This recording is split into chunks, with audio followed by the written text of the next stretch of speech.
ಸ್ನೇಹಿತರೆ, ಈಗ ವಿಶೇಷವಾಗಿ ಪರಾಭವ ನಾಮ ಸಂವತ್ಸರ ಈ ದ್ವಾದಶ ರಾಶಿಗಳ ಮೇಲೆ ಯಾವ ರೀತಿ ಪರಿಣಾಮ ಬೀರ್ತದೆ, ವರ್ಷ ಪೂರ್ತಿ ಯಾವ ಯಾವ ರಾಶಿಗೆ ಏನೇನು ಫಲಗಳದ ಪೂರ್ಣ ವಿವರವಾಗಿ ತಿಳಿಸ್ಕೊಡ್ತೀನಿ. ಅಷ್ಟೇ ಅಲ್ಲ, ಸರಳ ಪರಿಹಾರಗಳನ್ನು ಕೂಡ ನಾನು ನಿಮಗೆ ತಿಳಿಸ್ಕೊಡ್ತೀನಿ. ಈ ಪರಾಭವ ನಾಮ ಸಂವತ್ಸರಕ್ಕೆ ಗುರು ರಾಜನಾದರೆ ಮಂಗಳ ಗ್ರಹ ಅಂದರೆ ಕುಜಗ್ರಹ ಮಂತ್ರಿಯಾಗಿ ಅಧಿಕಾರವನ್ನು ಸ್ವೀಕಾರ ಮಾಡ್ಯಾರ. ಜೊತೆಗೆ ಚಂದ್ರ ಸೇನಾಧಿಪತಿಯಾಗಿ ಅಧಿಕಾರದಲ್ಲಿದ್ದಾರೆ. ಈ ಎಲ್ಲ ಗ್ರಹಗಳು ನಮಗೆ ಈ ಯಾವ ರೀತಿಯಾಗಿ ಅಂದರೆ ಗುರುಗ್ರಹ ರಾಜನಾಗಿರೋದ್ರಿಂದ ಈ ಗುರುಗ್ರಹನ ನಾವು ಜ್ಯೋತಿಷ್ಯ ಶಾಸ್ತ್ರದಲ್ಲಿ ನೋಡೋದಾದರೆ ಅತ್ಯಂತ ಶುಭಗ್ರಹ ಅಂತ ಹೇಳ್ತೀವಿ. ಶುಭಗ್ರಹ ರಾಜನಾಗಿ ಅಧಿಕಾರ ವಹಿಸಿದ್ರಿಂದ ಈ ವರ್ಷ ಪೂರ್ತಿ ಮಳೆ ಬೆಳೆ ಬಹಳಷ್ಟು ಒಳ್ಳೆಯದಾಗ್ತದೆ.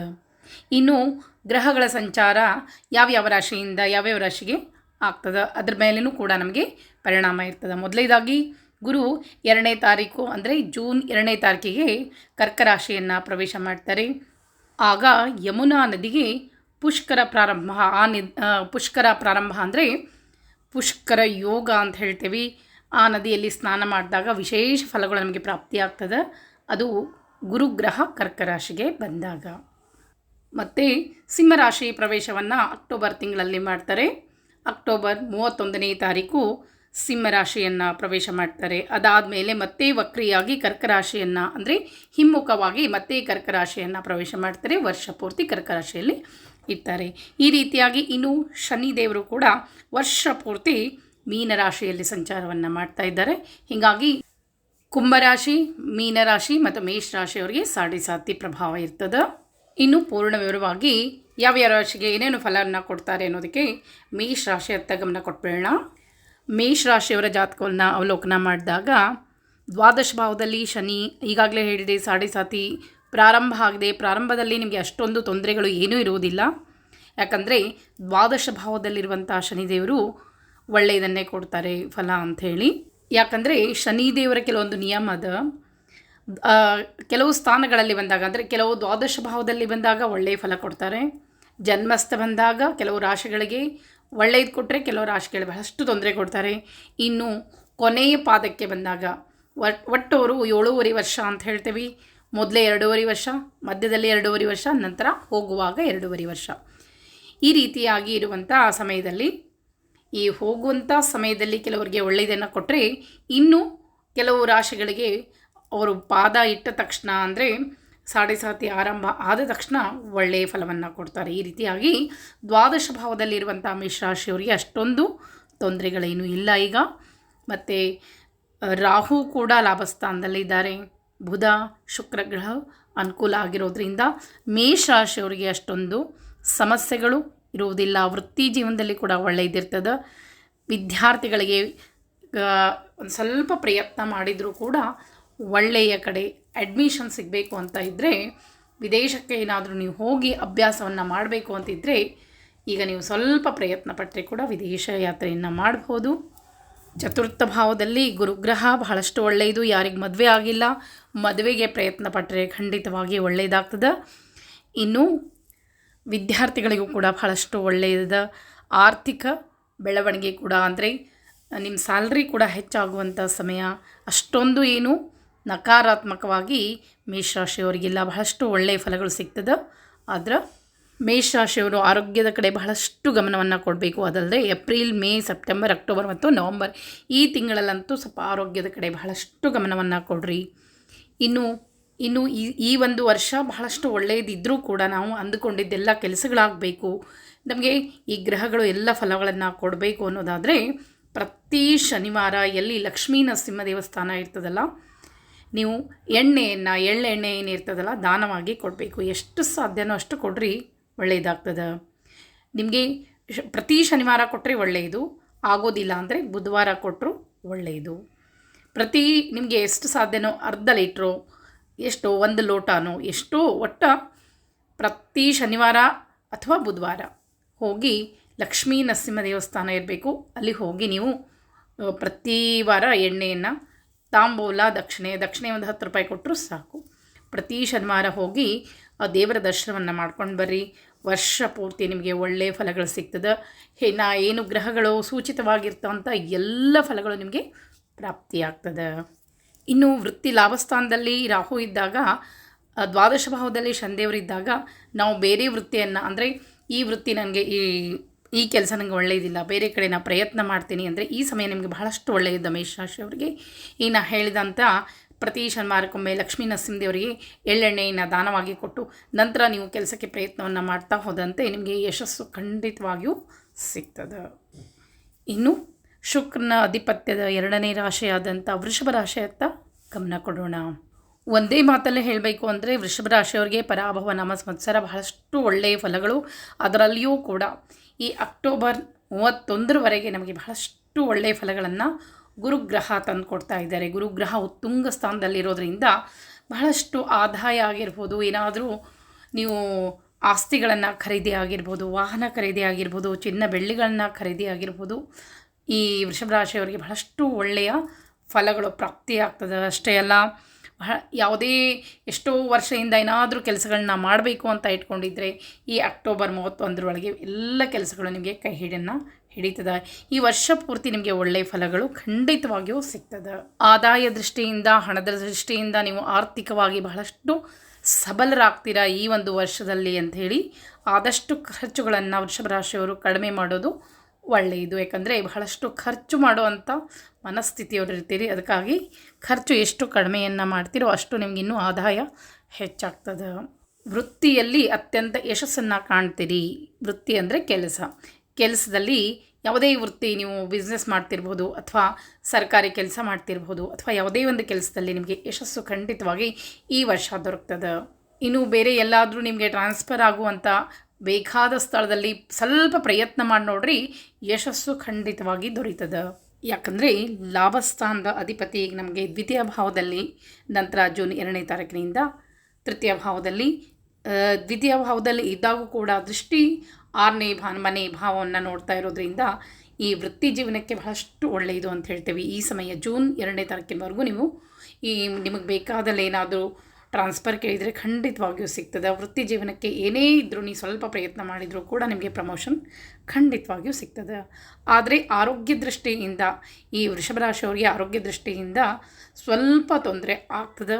ಯಾಕಂದರೆ ಶನಿದೇವರು ತೃತೀಯ ಭಾವದಲ್ಲಿ ಇದ್ದಾಗ ಅವರ ದೃಷ್ಟಿ ಪ್ರಥಮ ಭಾವಕ್ಕೆ ಬಿದ್ದಾಗ ಆರೋಗ್ಯದ ತೊಂದರೆ, ಅದರಲ್ಲೂ ಹೃದಯ ತೊಂದರೆ ಏನಾದರೂ ಆಗ್ಬೋದು ಅಂಥೇಳಿ ಆದಷ್ಟು ಹೃದಯಕ್ಕೇನಾದರೂ ತೊಂದರೆ ಆದಾಗ ಜಾಗೃತಿಯನ್ನು ವಹಿಸೋದು ಒಳ್ಳೆಯದು. ಇನ್ನೂ ಸಹಜ ದೃಷ್ಟಿಯಿಂದ ಸಣ್ಣ ಪುಟ್ಟ ಆರೋಗ್ಯ ತೊಂದರೆಗಳು ಕಾಡ್ಬೋದು, ಅದೇನು ಅಂತ ದೊಡ್ಡದನ್ನು ಅಲ್ಲ. ಇನ್ನು ವಿದ್ಯಾರ್ಥಿಗಳಿಗಂತೂ ಬಹಳಷ್ಟು ಒಳ್ಳೆಯದ, ರೈತರಿಗೂ ಕೂಡ ಈ ಸಲ ಬಹಳಷ್ಟು ಒಳ್ಳೆಯ ಫಲಗಳು ಸಿಗ್ತದೆ. ಏನು ಬೆಳೆ ಎಷ್ಟು ಶ್ರಮಪಟ್ಟು ಬೆಳೆಯನ್ನು ಬೆಳೀತಿರೋ ಈ ಸಲ ಮಳೆ ಕೂಡ ಬಹಳಷ್ಟು ಒಳ್ಳೆಯ ಪ್ರಮಾಣದಲ್ಲಿ ಆಗ್ತದೆ. ಯಾಕಂದರೆ ವೃಷಭ ರಾಶಿಯವರಿಗೆ ಸಸ್ಯಾಧಿಪ ಶುಕ್ರ ಅಂತ ಹೇಳ್ತೀವಿ. ಈ ಸಲ ಶುಕ್ರ ಸಸ್ಯಕ್ಕೆ ಅಧಿಪತಿ ಅಂಥೇಳಿ ಈ ವೃಷಭ ರಾಶಿಯ ಅಧಿಪತಿ ಶುಕ್ರ ಇರೋದ್ರಿಂದ ಬಹಳಷ್ಟು ಶುಕ್ರಗ್ರಹ ನಿಮಗೆ ಬಹಳಷ್ಟು ಒಳ್ಳೆಯ ಫಲಗಳನ್ನು ವೃಷಭ ರಾಶಿಯವರಿಗೆ ರೈತರಿದ್ದರೆ ತಂದುಕೊಡ್ತದೆ. ಲಾಭದ ಬೆಳೆಗಳು ನೀವು ಬೆಳೀತೀರಿ, ಒಳ್ಳೆಯ ಫಲಗಳನ್ನು ಕೂಡ ನಿಮಗೆ ಪ್ರಾಪ್ತಿಯಾಗ್ತದೆ. ವೃಷಭ ರಾಶಿಯವರು ಕುಲದೇವರ ಆರಾಧನೆಯನ್ನು ಮಾಡೋದು ಮಾತ್ರ ತಪ್ಪಿಸಬಾರ್ದು. ಎಲ್ಲ ಒಳ್ಳೆಯ ಫಲಗಳು ನಮಗೆ ಖಂಡಿತವಾಗಿಯೂ ಸಿಗಬೇಕು ಅನ್ನೋದಾದರೆ, ಎಲ್ಲ ಗ್ರಹಗಳ ಅನುಗ್ರಹ ನಮಗೆ ಸಿಗಬೇಕು ಅನ್ನೋದಾದರೆ ನಿಮ್ಮ ಕುಲದೇವರ ಅನುಗ್ರಹ ನೀವು ಇದ್ದರೆ ಮಾತ್ರ. ಯಾಕಂದರೆ ಬಹಳಷ್ಟು ಒಳ್ಳೆಯ ಫಲಗಳು ಈ ವೃಷಭ ರಾಶಿಯವರಿಗೆ ಸಿಗ್ತಾ ಇದೆ ಈ ವರ್ಷ. ಅವೆಲ್ಲವೂ ನಮಗೆ ಸಿಗಬೇಕು ಅನ್ನೋದಾದರೆ ನಿತ್ಯ ಕುಲದೇವರ ಆರಾಧನೆಯನ್ನು ಮನೆಯಲ್ಲಿ ಮಾಡ್ತಾಯಿರಿ, ಎಲ್ಲ ಫಲಗಳು ನಿಮಗೆ ಪ್ರಾಪ್ತಿಯಾಗ್ತದೆ. ಇನ್ನು 3ನೇ ರಾಶಿ ಮಿಥುನ ರಾಶಿಯತ್ತ ಗಮನ ಕೊಡೋಣ. ಬುಧ ಅಧಿಪತ್ಯದ ಮಿಥುನ ರಾಶಿಗೆ ಈ ವರ್ಷ ಏನೇನು ಫಲಗಳು ಸಿಗ್ತದೆ? ಸಾಮಾನ್ಯವಾಗಿ ಗುರುಗ್ರಹ ವೈಯಕ್ತಿಕ ಭಾವದಲ್ಲಿ ಬಂದಾಗ, ವೈಯಕ್ತಿಕ ಭಾವ ಅಂದರೆ ಲಗ್ನ ಮನೆಯಲ್ಲಿ ಗುರುವಿನ ಸ್ಥಾನ ಉಪಸ್ಥಿತಿ ಇದ್ದರೆ ಸ್ವಲ್ಪ ಆರೋಗ್ಯದ ತೊಂದರೆ ಆಗ್ತದೆ ಅಂತ ಹೇಳ್ತೀವಿ. ಏನಾದರೂ ಆರೋಗ್ಯದ ತೊಂದರೆಗಳು ಕಾಡ್ತದೆ. ವೃತ್ತಿ ಜೀವನ ಒಳ್ಳೆಯದಿರ್ತದೆ, ಹಣಕಾಸು ಒಳ್ಳೆಯದಿರ್ತದೆ, ಆದರೆ ಸ್ವಲ್ಪ ಆರೋಗ್ಯದ ತೊಂದರೆಗಳು ಈ ಮಿಥುನ ರಾಶಿಯವರಿಗೆ ಕಾಡಲಿಕ್ಕೆ ಶುರು ಆಗ್ತದೆ ಅಂತ ಹೇಳಿ. ಯಾವಾಗ ಜೂನ್ 2ನೇ ತಾರೀಕಿಗೆ ಕರ್ಕ ರಾಶಿಯನ್ನು ಪ್ರವೇಶ ಮಾಡ್ತಿರೋ ದ್ವಿತೀಯ ಭಾವದಲ್ಲಿ ಗುರುಗ್ರಹ ಬಂದಾಗ ನಿಮಗೆ ಎಲ್ಲ ರೀತಿಯಿಂದ ಒಳ್ಳೆಯದಾಗ್ತದೆ. ಅಲ್ಲಿವರೆಗೂ ಸ್ವಲ್ಪ ಆರೋಗ್ಯದ ತೊಂದರೆಗಳು ಕಾಡ್ತದೆ. ದಶಮ ಭಾವದಲ್ಲಿ ಶನಿ ದೇವರ ಸಂಚಾರವನ್ನು ಮಾಡ್ತಾ ಇರೋದ್ರಿಂದ ಸ್ವಲ್ಪ ಸೊಂಟ ನೋವು, ಬೆನ್ನು ನೋವು ಹೆಚ್ಚಾಗಿ ಕಾಡಬಹುದು. ಆದರೆ ಈ ಕೆಲಸಗಳಿಗೆ ಬಹಳಷ್ಟು ಒಳ್ಳೆಯದು. ವೃತ್ತಿ ಜೀವನದಲ್ಲಿ ಏನೂ ತೊಂದರೆ ಇಲ್ಲ, ವೃತ್ತಿ ಜೀವನಕ್ಕೆ ಬಹಳಷ್ಟು ಒಳ್ಳೆಯದು. ಆದರೆ ಆರೋಗ್ಯ ತೊಂದರೆಯಲ್ಲಿ ಸೊಂಟ ನೋವು, ಬೆನ್ನು ನೋವು ಈ ರೀತಿಯಾಗಿ ಸ್ವಲ್ಪ ಕಾಡ್ತದೆ. ಇನ್ನು ಜೂನ್ 2ನೇ ತಾರೀಕಿನ ನಂತರ ಗುರುಗ್ರಹ ದ್ವಿತೀಯ ಭಾವದಲ್ಲಿ ಬಂದಾಗ ದಶಮ ಭಾವದಲ್ಲಿದ್ದ ಶನಿದೇವರು ಕೂಡ ಒಳ್ಳೆಯ ಫಲಗಳನ್ನು ಕೊಡ್ತಾರೆ. ವಿದೇಶಕ್ಕೆ ಹೋಗಿ ಏನಾದರೂ ವಿದ್ಯಾಭ್ಯಾಸ ಮಾಡೋದಾಗಿರ್ಬೋದು ಅಥವಾ ಹಣವನ್ನು ಹೂಡೋದಾಗಿರ್ಬೋದು, ಅವೆಲ್ಲವೂ ನಿಮಗೆ ಯಶಸ್ಸು ತಂದು ಕೊಡ್ತದೆ. ವಿದ್ಯಾರ್ಥಿಗಳಿಗೂ ಕೂಡ ಒಳ್ಳೆಯದಾಗ್ತದೆ, ಮತ್ತು ಕೆಲಸ ಮಾಡೋರಿಗೂ ಕೂಡ ಒಳ್ಳೆಯದಾಗ್ತದೆ. ಆಸ್ತಿ ಅಂತಸ್ತು ಏನಾದರೂ ಖರೀದಿ ಮಾಡಬೇಕು ಅಂತಿದ್ದರೂ ಕೂಡ ನಿಮಗೆ ಕೈಗೂಡ್ತದೆ. ವಿದ್ಯಾರ್ಥಿಗಳಿಗೂ ಕೂಡ ಬಹಳಷ್ಟು ಒಳ್ಳೆಯದು. ಸ್ವಲ್ಪ ಪ್ರಯತ್ನ ಪಟ್ಟರೆ ಏನಾದರೂ ಎಕ್ಸಾಮನ್ನು ಕಟ್ಟಿದರೆ ಖಂಡಿತವಾಗಿಯೂ ಅದು ಯಶಸ್ಸು ಸಿಗ್ತದೆ. ಆದಷ್ಟು ಗುರುವಿನ ಆರಾಧನೆಯನ್ನು ಮಾಡಿರಿ. ಹಳದಿ ಬಟ್ಟೆ, ಯಾವುದಾದ್ರೂ ಒಳ್ಳೆಯ ಕೆಲಸಕ್ಕೆ ಹೋಗಬೇಕಾದ್ರೆ ಹಳದಿ ಬಟ್ಟೆಯನ್ನು ಧರಿಸ್ಕೊಂಡು ಹೋಗ್ರಿ. ಅಷ್ಟೇ ಅಲ್ಲ, ಗುರುವಿನ ಆರಾಧನೆ, ದತ್ತಾತ್ರೇಯ ಆರಾಧನೆ ಆಗಿರ್ಬೋದು, ರಾಘವೇಂದ್ರ ಸ್ವಾಮಿ, ನಿಮ್ಮ ಒಂದು ಯಾವ ಕುಲದೇವರು ನಿಮ್ಮ ಮನೆಯಲ್ಲಿ ಕುಲಗುರು ಅಂತ ಏನು ಹೇಳ್ತೀವಿ, ಕುಲಗುರುವಿನ ಆರಾಧನೆ ಅತ್ಯಂತ ಶ್ರೇಷ್ಠತೆಯನ್ನು ತಂದುಕೊಡ್ತದೆ. ಸಮಯ ಸಿಕ್ಕಾಗಲೆಲ್ಲ ದತ್ತಾತ್ರೇಯ ದೇವಸ್ಥಾನ ಆಗಿರ್ಬೋದು ಅಥವಾ ರಾಯರ ಮಠ ಆಗಿರ್ಬೋದು, ಈ ರೀತಿಯಾಗಿ ಸಮಯ ಸಿಕ್ಕಾಗಲೆಲ್ಲ ಹೋಗ್ರಿ. ಗುರುವಿನ ಅನುಗ್ರಹ ನಿಮಗೆ ಬೇಕು. ಆಗ ಕೈ ಹಿಡಿದ ಕೆಲಸಗಳೆಲ್ಲವೂ ಮಿಥುನ ರಾಶಿಯವರಿಗೆ ಯಶಸ್ಸನ್ನು ತಂದುಕೊಡ್ತದೆ. ಸಾಧ್ಯ ಆದರೆ ಕಡಲೆಬೇಳೆ ದಾನ ಸಮಯ ಅಂದರೆ ಪ್ರತಿ ಮಾಸದಲ್ಲೂ ಕೂಡ ಒಂದು ಗುರುವಾರ ಎಷ್ಟು ಸಾಧ್ಯನೋ ಅಷ್ಟು ಕಡಲೆಬೇಳೆ ಎಲ್ಲೂ ದೇವರಿಗೆ ನೈವೇದ್ಯವನ್ನು ಮಾಡ್ತಿರ್ತಾರೆ, ಮಠ ಆಗಿರ್ಬೋದು ದೇವಸ್ಥಾನ ಆಗಿರ್ಬೋದು, ದಾನವಾಗಿ ಕೊಟ್ಟರೆ ಇನ್ನೂ ಒಳ್ಳೆಯದು.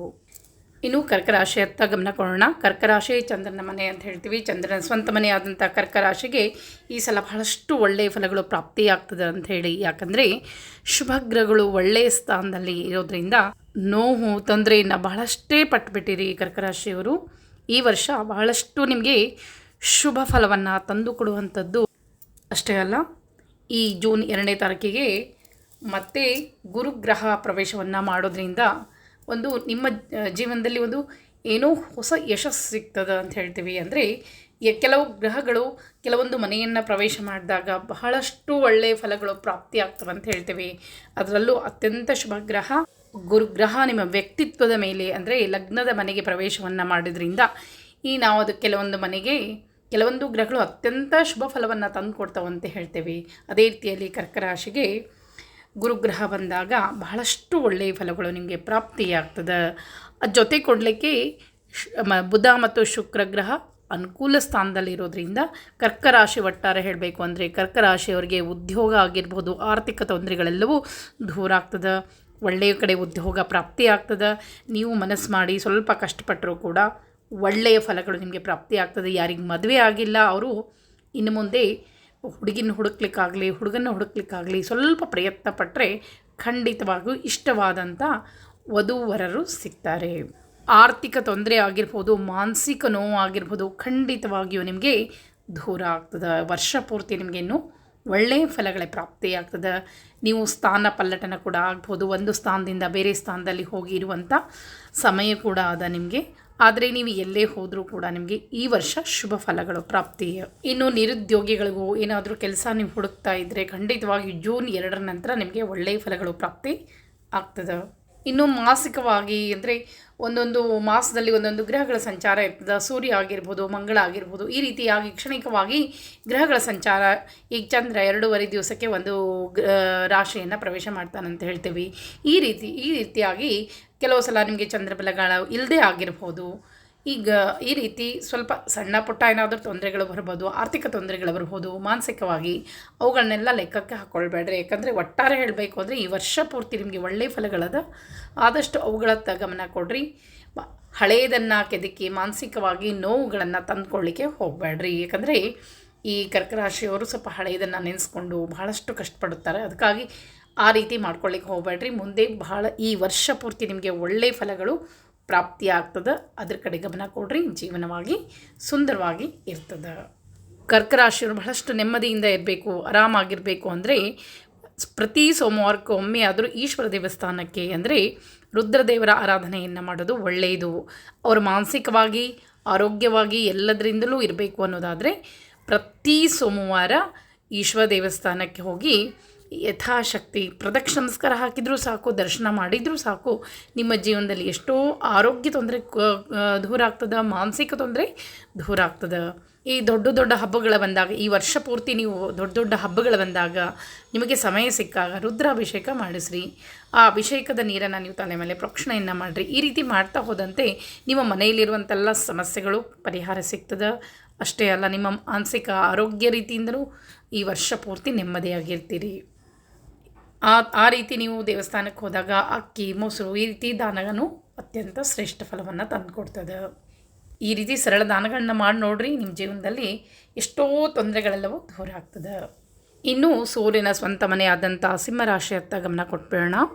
ಸೂರ್ಯನ ಸ್ವಂತ ಮನೆಯಾದಂಥ ಸಿಂಹರಾಶಿಯವರಿಗೆ ವರ್ಷ ಪೂರ್ತಿ ಸ್ವಲ್ಪ ಮಿಶ್ರ ಫಲ ಅಂತ ಹೇಳ್ತೇವೆ. ಯಾಕಂದರೆ ಕೆಲವು ಸಲ ಖರ್ಚು ಜಾಸ್ತಿ, ಏನೋ ಅಂದುಕೊಂಡಿರ್ತೇವೆ, ಏನೋ ಮಾಡಬೇಕು ಅಂತ ಹೋಗಿರ್ತೀವಿ, ಆ ರೀತಿ ಆಗುವುದೇ ಇಲ್ಲ. ಆ ರೀತಿ ಈ ವರ್ಷದಲ್ಲಿ ಸ್ವಲ್ಪ ಹಣಕಾಸಿನ ಸಮಸ್ಯೆ ಬರ್ಬೋದು, ಅಥವಾ ಅನಾರೋಗ್ಯದ ತೊಂದರೆಗಳಾಗ್ಬೋದು, ಯಾವುದೋ ವಿಷಯಕ್ಕೆ ಕೂಡಿಟ್ಟಂಥ ಹಣ ಯಾವುದೋ ವಿಷಯದಲ್ಲಿ ಖರ್ಚಾಗ್ಬೋದು. ಈ ರೀತಿಯಾಗಿ ಸ್ವಲ್ಪ, ಯಾಕಂದರೆ ಈ ಸಮಯದಲ್ಲಿ ಗುರು ಖರ್ಚಿನ ಮನೆಯಲ್ಲಿ ಇರೋದರಿಂದ ನಿಮ್ಮ ಹಣ ಏನಿರ್ತದಲ್ಲ ಸ್ವಲ್ಪ ಅಂದುಕೊಂಡಿದ್ದ ವಿಷಯಕ್ಕಿಂತ ಬೇರೆ ವಿಷಯಕ್ಕೆ ಖರ್ಚಾಗೋದು ಜಾಸ್ತಿ ಅಂತ ಹೇಳ್ತೀವಿ. ಇದು ಕರ್ಕರಾಶಿಗೆ ಗುರು ಪ್ರವೇಶ ಮಾಡೋ ತನಕ ಅಷ್ಟೇ. ಯಾವಾಗ ಕರ್ಕರಾಶಿಗೆ ಗುರು ಪ್ರವೇಶ ಮಾಡಿದ ಮೇಲೆ ನಿಮ್ಮ ವೃತ್ತಿ ಜೀವನದಲ್ಲಿ ಸ್ವಲ್ಪ ತೊಂದರೆಗಳೆಲ್ಲವೂ ಕಡಿಮೆ ಆಗ್ತದೆ. ಆರ್ಥಿಕವಾಗಿಯೂ ಕೂಡ ನೀವು ಸಬಲರಾಗ್ತೀರ, ಅಂದರೆ ಸ್ವಲ್ಪ ಕೈಯಲ್ಲಿ ದುಡ್ಡು ಕೂಡ ಕೂಡಿ ಬರ್ತದೆ. ಜುಲೈ ನಂತರ ನಿಮಗೆ ಆರ್ಥಿಕ ತೊಂದರೆ ಅಷ್ಟೊಂದು ಬರುವುದಿಲ್ಲ. ಯಾಕಂದರೆ ಶುಭಗ್ರಹಗಳಾದಂಥ ಶುಕ್ರ ಮತ್ತು ಬುಧ ಅನುಕೂಲಕರ ಆಗಿರೋದ್ರಿಂದ ಆ ಸಮಯ, ಅಂದರೆ ಜುಲೈದಿಂದ ನವಂಬರ್ವರೆಗೂ ನಿಮಗೆ ಸ್ವಲ್ಪ ಸಮಯ ಬಹಳ ಒಳ್ಳೆಯ ಫಲಗಳನ್ನು ತಂದುಕೊಡುವಂಥ ಸಮಯ ಅಂತ ಹೇಳ್ತೀವಿ. ಇನ್ನು ಶನಿದೇವರು ಕೂಡ ಒಳ್ಳೆಯ ಫಲಗಳನ್ನು ಕೂಡ ಕೊಡ್ತಾರೆ ಆ ಸಮಯದಲ್ಲಿ ಅಂಥೇಳಿ. ಜೂನ್ 15ರವರೆಗೆ ಸ್ವಲ್ಪ ಆರ್ಥಿಕ ತೊಂದರೆ, ಮಾನಸಿಕವಾಗಿ ತೊಂದರೆಗಳಾಗ್ಬೋದು. ಆದರೆ ಜೂನ್ 15ರ ನಂತರ ನಿಮಗೆ ಒಳ್ಳೆಯ ಫಲಗಳು ಪ್ರಾಪ್ತಿ ಆಗ್ತದೆ. ಅಕ್ಟೋಬರ್, ನವಂಬರ್ ನಂತರ ಮತ್ತೆ ಸ್ವಲ್ಪ ಆರೋಗ್ಯ ತೊಂದರೆ ಅದು ಆಗ್ಬೋದು. ಆದಷ್ಟು ಎಚ್ಚರಿಕೆ, ಆರೋಗ್ಯದ ಕಡೆ ಗಮನ ಕೊಡೋದು ಒಳ್ಳೆಯದು. ವೃತ್ತಿ ಜೀವನದಲ್ಲಿ ಕೂಡ ಸ್ವಲ್ಪ ಹೆಚ್ಚು ಕಡಿಮೆ ಆಗ್ತಿರ್ತದೆ. ಸಿಂಹರಾಶಿಯವರಿಗೆ ಮಿಶ್ರ ಫಲ ಅಂತ ಹೇಳ್ತೇನೆ. ಆದರೂ ಕೂಡ ಬಹಳಷ್ಟು ಕೆಟ್ಟದ್ದೇ ಏನು ಇಲ್ಲ, ಒಳ್ಳೆಯ ಫಲಗಳೇ ಜಾಸ್ತಿ ಇರ್ತದೆ. ಅದರಲ್ಲಿ ನಾವು ಮಾಡುವಂಥ ನಮ್ಮ ಧರ್ಮ ಕರ್ಮಗಳ ಸಂಯೋಗದಲ್ಲಿ ನಾವು ಏನು ಧರ್ಮವನ್ನು ಆಚರಣೆ ಮಾಡಿರ್ತೀವಿ ಅದ್ರ ರೀತಿಯಾಗಿ ಫಲಗಳು ಸಿಗ್ತದೆ ಗ್ರಹಗಳದ್ದು. ಆದರೆ ನಾವು ಮಾಡಿದಂಥ ಪೂರ್ವಜನ್ಮದ ಕೆಟ್ಟದ್ದೇನಾದರೂ ಇದ್ದರೆ ಈ ಸಮಯ ನಮಗೆ ಬಹಳಷ್ಟು ಕೆಟ್ಟ ಫಲಗಳೇ ಸಿಗ್ತದೆ. ಅದಕ್ಕಾಗಿ ಈ ಮಿಶ್ರ ಫಲ ಅಂತ ಏನು ಹೇಳ್ತೇವೆ, ಅವು ಯಾವ ರೀತಿ ಪೂರ್ವಜನ್ಮದ ಅರ್ಚಿತ ಕರ್ಮಗಳ ಮೇಲೆ ಆಧಾರಿತ ಇರ್ತದೆ. ಅರ್ಧವಾದರೂ ನಮಗೆ ಪೂರ್ಣ ಸಿಹಿ ಫಲಗಳು ನಮಗೆ ಸಿಕ್ಕೇ ಸಿಗಬೇಕು.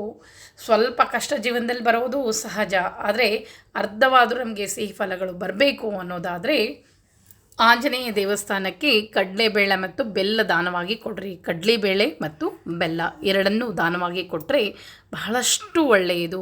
ಎಷ್ಟು ಸಾಧ್ಯನೋ ತಿಂಗಳಲ್ಲಿ ಒಂದು ಶನಿವಾರ ಅಥವಾ ಗುರುವಾರ ಈ ರೀತಿಯಾಗಿ, ಒಂದು ಗುರುವಾರ ಆದರೂ ಕೊಡ್ಬೋದು, ಶನಿವಾರ ಆದರೂ ಕೊಡ್ಬೋದು. ಪ್ರತಿ ತಿಂಗಳ ಒಂದು ಗುರುವಾರ ಅಥವಾ ಒಂದು ಶನಿವಾರ ಕೊಟ್ಟರೆ ಸಾಕು, ಅಥವಾ ಶನಿವಾರ ಆಗೋದಿಲ್ಲ ಅಂದರೆ ಗುರುವಾರ ಆದರೂ ಕೊಡಬೇಕು. ಈ ರೀತಿ ಪ್ರತಿ ತಿಂಗಳಲ್ಲಿ ಯಥಾಶಕ್ತಿ ಎಲ್ಲಿ ದೇವಸ್ಥಾನ ಪೂಜೆ ಪುನಸ್ಕಾರ ನೈವೇದ್ಯ ನಡೀತಿರ್ತದೋ ಅಂಥ ದೇವಸ್ಥಾನಕ್ಕೆ ತಾಂಬೂಲ ದಕ್ಷಿಣೆ ಸಹಿತ ಈ ಬೆಲ್ಲ ಮತ್ತು ಕಡಲೆಬೇಳೆಯನ್ನು ಕೊಟ್ಕೋತ ಸಿಂಹರಾಶಿಯವ್ರು ಕೊಡ್ತಾ ಹೋದರೆ ನಿಮ್ಮ ಎಷ್ಟೋ ಸಂಕಷ್ಟಗಳಿಂದ ನೀವು ಪಾರಾಗ್ತೀರಿ.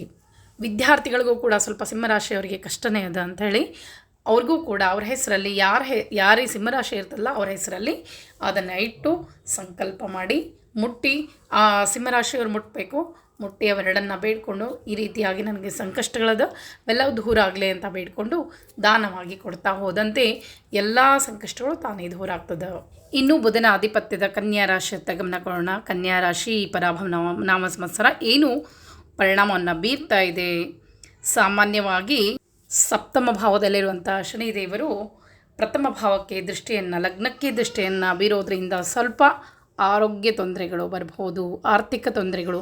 ನೀವು ಎಷ್ಟು ಪುಣ್ಯವನ್ನು ಸಂಪಾದನೆ ಮಾಡಿರ್ತೀರೋ ಅದರ ಮೇಲೆ ನಿಮ್ಮ ಫಲಗಳು ಈಗ ಪ್ರಾಪ್ತಿಯಾಗ್ತಾ ಇದೆ. ಯಾವಾಗ ಶನಿದೇವರು ಯಾವಾಗಲೂ ನ್ಯಾಯದ ದೇವರು ಅಂತ ಹೇಳ್ತೀವಿ, ಅಲ್ಲಿ ನೀವು ಎಷ್ಟು ನ್ಯಾಯಯುತವಾಗಿ ನಡ್ಕೊಂಡಿರ್ತೀರೋ ಅಷ್ಟು ಒಳ್ಳೆಯ ಫಲಗಳು. ಯಾಕಂದರೆ ವ್ಯಕ್ತಿ ಲಗ್ನಕ್ಕೆ ದೃಷ್ಟಿ ಅಂತಂದರೆ ವ್ಯಕ್ತಿತ್ವ ಅಂತ ಹೇಳ್ತೇವೆ. ವ್ಯಕ್ತಿತ್ವಕ್ಕೆ ಅವರ ದೃಷ್ಟಿ ಬಿದ್ದಾಗ ನೀವು ಎಷ್ಟು ಒಳ್ಳೆಯ ತಂದಿಂದ ನಡ್ಕೊಂಡಿರ್ತೀರೋ ಅಷ್ಟು ಒಳ್ಳೆಯ ಫಲಗಳು. ಎಷ್ಟು ಏನಾದರೂ ತೊಂದರೆ ಮಾಡಿದರೆ, ಇನ್ನೊಬ್ಬರಿಗೆ ಮೋಸ ಮಾಡಿದರೆ, ಖಂಡಿತವಾಗಿಯೂ ಈ ಸಮಯದಲ್ಲಿ ನಿಮಗೂ ಮೋಸ ತೊಂದರೆ ಅನುಭವಿಸುವಂಥ ಯೋಗ ಇರ್ತದೆ. ಷಷ್ಠಮ ಭಾವದ ಅಧಿಪತಿ ಶನಿದೇವರು ಆದರೆ ಸಪ್ತಮ ಭಾವದಲ್ಲಿ ಇರೋದ್ರಿಂದ ಆರ್ಥಿಕವಾಗಿ ಸ್ವಲ್ಪ ತೊಂದರೆಯನ್ನು ಅನುಭವಿಸ್ಬೋದು. ಜೂನ್ 2ನೇ ತಾರೀಕಿನ ನಂತರ ಗುರುಗ್ರಹ ಕೂಡ ತನ್ನ ಸ್ಥಾನವನ್ನು ಪಲ್ಲಟನೆ ಮಾಡ್ತಾ ಇರೋದ್ರಿಂದ ಅಂದರೆ ಅಕ್ಟೋಬರ್ವರೆಗೂ ಏನಿರ್ತಲ್ಲ ಸಮಯ, ವಿದ್ಯಾರ್ಥಿಗಳಿಗೆ ಒಳ್ಳೆಯದು. ಆ ಸಮಯದಲ್ಲಿ ನೀವು ಕಠಿಣವಾಗಿ ಇರುವಂಥ ಪರೀಕ್ಷೆಗಳನ್ನು ಕೂಡ ಸ್ವಲ್ಪ ಪ್ರಯತ್ನ ಪಟ್ಟರೂ ಕೂಡ ಪಾಸ್ ಮಾಡಬಹುದು. ಏನಾದರೂ ಹಿರಿಯ ಅಧಿಕಾರಿಗಳಿಂದ ಏನಾದರೂ ಕೆಲಸಗಳಾಗಬೇಕು ಅಂತಿದ್ದರೆ ಆ ಸಮಯದಲ್ಲಿ ನೀವು ಪ್ರಯತ್ನವನ್ನು ಪಟ್ಟರೆ ಖಂಡಿತವಾಗಿಯೂ ಆಗ್ತದೆ. ಆರ್ಥಿಕವಾಗಿ ಏನೂ ಅಂತ ತೊಂದರೆ ಏನಿಲ್ಲ, ಯಾಕಂದರೆ ಗುರುವಿನ ದೃಷ್ಟಿ ಪಂಚಮ ಭಾವಕ್ಕೆ ಇರೋದ್ರಿಂದ ಆರ್ಥಿಕವಾಗಿ ನೀವು ಅಷ್ಟೊಂದೇನೂ ತೊಂದರೆಯನ್ನು ಅನುಭವಿಸೋದಿಲ್ಲ. ಆದರೂ ಕೂಡ ಎಂಥವ್ರನ್ನೋ ನಂಬಿ ಹಣವನ್ನು ಹೂಡೋದಾಗಲಿ ಅಥವಾ ಎಂಥವರಿಗೂ ನಂಬಿ ಯಾರಿಗೋ ಸಹಾಯ ಮಾಡಲಿಕ್ಕೆ ಹೋಗಿ ಕೈ ಸುಟ್ಕೊಳ್ಳೋದು ಅಂತಾರಲ್ಲ, ಆ ರೀತಿಯಾಗಿ ಮಾಡ್ಕೊಳ್ಳಿಕ್ಕೆ ಹೋಗಬೇಡ್ರಿ. ಯಾರಿಗೆ ಹಣವನ್ನು ಕೊಡಬೇಕಾದ್ರೆ ಬಹಳಷ್ಟು ಎಚ್ಚರಿಕೆಯಿಂದ ಹಣವನ್ನು ಕೊಡ್ರಿ. ಇನ್ನು ಯಾವುದೇ ವ್ಯಾಪಾರವನ್ನು ನೀವು ಮಾಡಬೇಕು, ಪ್ರಾರಂಭವನ್ನು ಮಾಡಬೇಕು ಅಂತಿದ್ದರೆ ಆದಷ್ಟು ಗೊತ್ತು ಬಲ್ಲಿದವರು ಇರ್ತಾರಲ್ಲ ಅಂಥವ್ರ ಜೊತೆ ಮಾತ್ರ ನೀವು ಸಂಬಂಧವನ್ನು ಬೆಳೆಸ್ರಿ. ಇಲ್ಲಾಂದರೆ ಅಪರಿಚಿತರನ್ನು ಮೋಸ ಹೋಗುವಂಥ ಸಂದರ್ಭ ಕೂಡ ಇರ್ತದೆ. ವಿದ್ಯಾರ್ಥಿಗಳು ಕೂಡ ಈ ವರ್ಷ ಪೂರ್ಣ ನೀವು ಕಷ್ಟಪಟ್ಟರೆ ಒಳ್ಳೆಯ ಫಲಗಳು. ಈ ಕನ್ಯಾ ರಾಶಿಯವರಿಗೆ ಸ್ವಲ್ಪ ಹೆಚ್ಚು ಕಷ್ಟವನ್ನು ಪಡಬೇಕು, ಪ್ರಯತ್ನ ಪಟ್ಟರೆ ಮಾತ್ರ ಎಲ್ಲವೂ ಸಾಧ್ಯ ಅಂತ ಹೇಳ್ತೇವೆ. ಬುಧ ಅಧಿಪತಿ ಬಹಳ ಜ್ಞಾನ ಇರ್ತದೆ. ನೀವು ಸ್ವಲ್ಪ ಪ್ರಯತ್ನ ಪಟ್ಟರೆ ಖಂಡಿತವಾಗಿಯೂ ಒಳ್ಳೆಯ ಫಲಗಳು ನಿಮಗೆ ಪ್ರಾಪ್ತಿ ಆಗೇ ಆಗ್ತದೆ. ಅದಕ್ಕಾಗಿ ಈ ವರ್ಷ ಪೂರ್ತಿ ನೀವು ಎಷ್ಟು ಗಣಪತಿಯ ಆರಾಧನೆಯನ್ನು ಮಾಡ್ತೀರೋ ಅಷ್ಟು ಹೆಚ್ಚು ಒಳ್ಳೆಯ ಫಲಗಳನ್ನು ಖಂಡಿತವಾಗಿಯೂ ಪಡಿತೀರಾ. ಈ ಕನ್ಯಾ ರಾಶಿಯವರು ಆರ್ಥಿಕವಾಗಿ ಆಗಿರ್ಬೋದು, ಎಲ್ಲ ದೃಷ್ಟಿಯಿಂದ ಹಿಡಿದ ಕೆಲಸಗಳು ಯಶಸ್ಸಾಗಬೇಕು ಅನ್ನೋದಾದರೆ ಗಣಪತಿಯ ಆರಾಧನೆಯನ್ನು ಮಾಡಿರಿ, ಗಣಪತಿಯ ಪೂಜೆಯನ್ನು ಮಾಡಿರಿ, ಗಣಪತಿಯ ದೇವಸ್ಥಾನಕ್ಕೆ ಹೋಗ್ರಿ. ನೀವು ಎಷ್ಟು ಗಣಪತಿ ಆರಾಧನೆ ಈ ವರ್ಷ ಪೂರ್ತಿ ಮಾಡ್ತೀರೋ ಅಷ್ಟು ಶುಭ ಫಲಗಳನ್ನು ಪಡಿತೀರಿ. ವಿದ್ಯಾರ್ಥಿಗಳಾಗಿರ್ಬೋದು, ಯಾರೇ ಆಗಿರ್ಬೋದು, ರೈತರು ಕೂಡ ಗಣಪತಿ ಆರಾಧನೆ, ಅದರಲ್ಲೂ ಈ ವರ್ಷ ನಿಮಗೆ ರೈತರಿಗೂ ಕೂಡ ಯಾವುದೇ ತೊಂದರೆ ಇಲ್ಲ, ಒಳ್ಳೆಯ ಫಲಗಳು ಪ್ರಾಪ್ತಿಯಾಗ್ತದೆ. ಆದರೆ ಬೆಳೆದಂಥ ಬೆಳೆ ನಮ್ಮ ಕೈ ಹಿಡಿಬೇಕು, ಯಶಸ್ಸನ್ನು ತಂದುಕೊಡ್ಬೇಕು ಅಂದರೆ ಗಣಪತಿ ಆರಾಧನೆಯನ್ನು ವರ್ಷ ಪೂರ್ತಿ ಕನ್ಯಾ ರಾಶಿಯವರು ಮಾಡಿರಿ, ಒಳ್ಳೆಯ ಫಲಗಳು ನಿಮಗೆ ಪ್ರಾಪ್ತಿಯಾಗ್ತದೆ. ಇನ್ನು ತುಲಾ ರಾಶಿಯಿಂದ ಇನ್ನು 6 ರಾಶಿಗಳ ಭವಿಷ್ಯವನ್ನು ಮುಂದಿನ ವಿಡಿಯೋದಲ್ಲಿ ತಿಳಿಸ್ಕೊಡ್ತೀನಂತೆ. ಮತ್ತೆ ಮುಂದಿನ ವಿಡಿಯೋದಲ್ಲಿ ಸಿಗ್ತೀನಿ. ನಮಸ್ಕಾರ.